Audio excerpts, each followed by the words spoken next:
Hey, it's Bryce with UT Kilts, and in this video we're going to take a minute and take a look and see how to measure for a kilt when you're not actually able to measure the person it's for.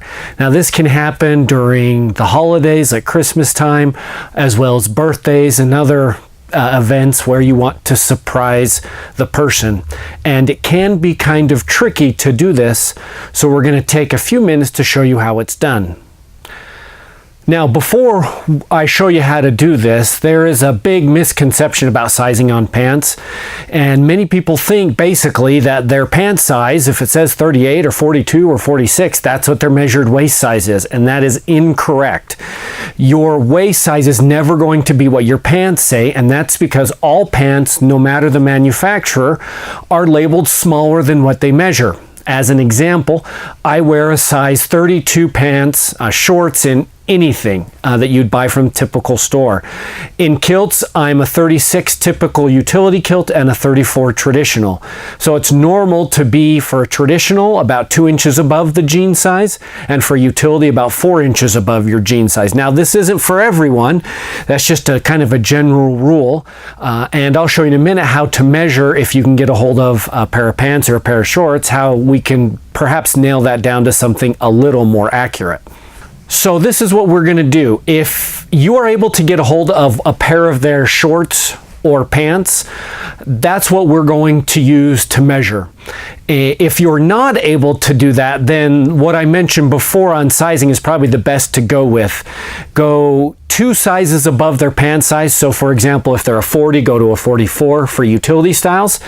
On the traditional styles, you want to go, if they're a size 40, go up to a 42. Again, this is a last resort type thing where you're just not able to measure anything, and you don't want to do this, especially if this is not a gift and it's for you and you're just trying to avoid measuring. That's not a good idea.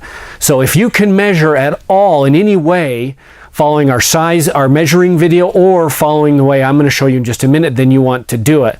However, if you can't, then you can do the sizing as I mentioned before. So let me take a minute and we'll show you how to measure someone's pair of pants.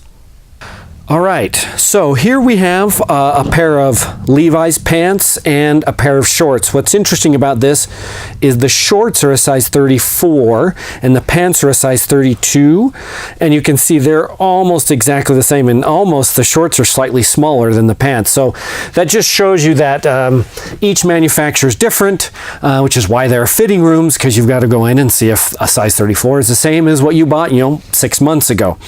So if you've got the person's pair of pants or shorts, just lay them out flat, make sure they're done up here, and if you just lay them out, you'll take your measuring tape, and if it might be hard for you to see, but mine's at about 17.5, which puts this 32 pair of pants roughly at about 35-inch actual measurement, which is right along with our 3 to 4 inch difference between what the pants say and what they actually measure.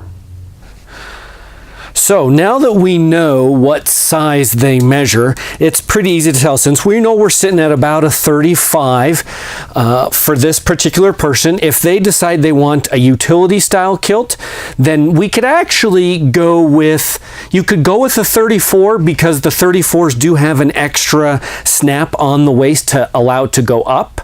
And the Ultimate and Wild kilts are adjustable, so it wouldn't matter on those. But the Standard and Deluxe do have those snaps. If you were going with a traditional Scottish kilt, this person, you want to definitely go with a 34. This happens to be the size that I am, and I usually go with the 34 traditional and a 36 utility just because I prefer a looser fit.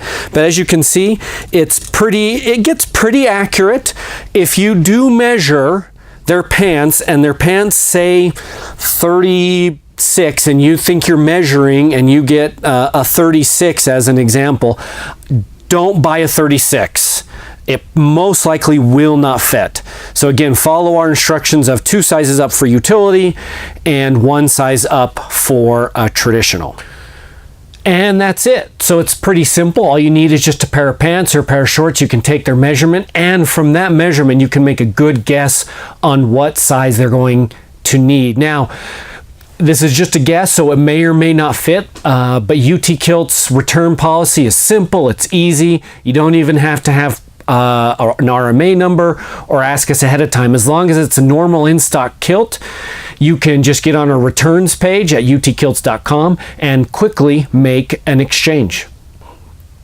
Now, one last thing. This measurement will work if you have someone's pants and you're just looking to get an in-stock item. If you're looking at our special order utility kilts or special order traditional wool, premium wool or acrylic kilts, we do not recommend you ordering those as a gift and not being able to measure first. If you can get their measurements and order them, that's fine. But if this is a gift and a surprise and you don't want them to know about it, we highly recommend ordering what's in stock, because a custom order can't be returned and won't be remade or exchanged for you. So stick with what's in stock, and if it doesn't fit, then you know it's simple and easy to return. And as always, if you ever have any questions, don't hesitate to contact us using the contact form on the website. You can also use the email, Bryce with an I at utkilts.com, or give us a call or text 801-309-5113, and they'd be happy to help.